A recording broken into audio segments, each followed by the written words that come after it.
McGregor hails from Ireland and has rolled through the UFC in his first 3 bouts, going 4-0 with 3 knockouts and a pair of Performance of the Night bonuses.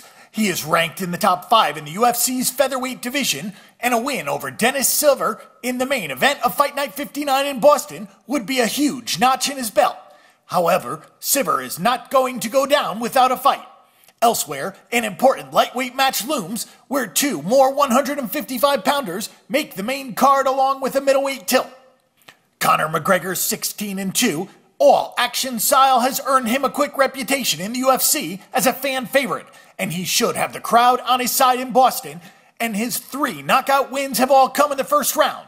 He also won a knockout of the night bonus. 14 of his 16 wins have come via knockout, but McGregor's aggressive style has left him open to submissions, and both of his losses have been tap-outs.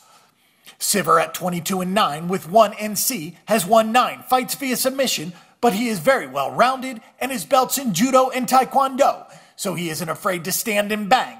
He has won 7 bonuses, including 4 for Fight of the Night. This should be an exciting match.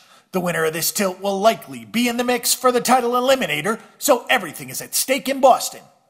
Benson Henderson comes in 21-4. The former UFC champion is trying to bounce back from a knockout loss to Rafael dos Anjos, and he knows that one loss is critical in a loaded 155-pound division.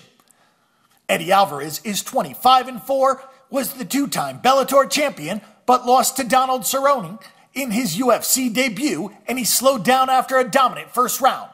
Both men are strong wrestlers that like to work in the clinch, and they're both well-rounded, although Henderson might have an edge on the mat and Alvarez standing up. This could definitely contend for Fight of the Night status, and it is a good shot to go all 15 minutes. Costas Filipao, who is 13-4 with 1 NC, dropped Lorenzo Larkin to snap a 2-fight losing skid, and he was moving up in the 185-pound ranks before that slide. He'll face a tough test in Hall, who is 10-4, who has been tipped as being one of the next big things in the UFC because of his freakish athletic talent, but he has yet to harness that talent. 2 of his losses have come via split decision, and another came against current champion Chris Weidman when the 2 were in Ring of Combat. Filipao likes to look for the knockout, so that could draw Uriah Hall out of his shell and force him to show some of his incredible physical skills that we saw in The Ultimate Fighter.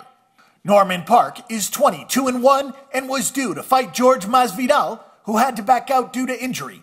He has 4 wins and a draw in 5 matches since coming to the UFC from Ireland, and he has a very good ground game, racking up 12 submission wins in his career.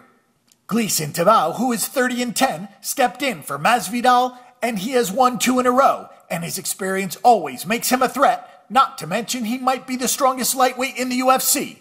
Tibau has 12 wins via submission, so this is going to be a great match for those who like match skills. Don't forget that the Bang the Book Betting Center is your best resource for information on all sports before you make your weekly assault on the sportsbooks.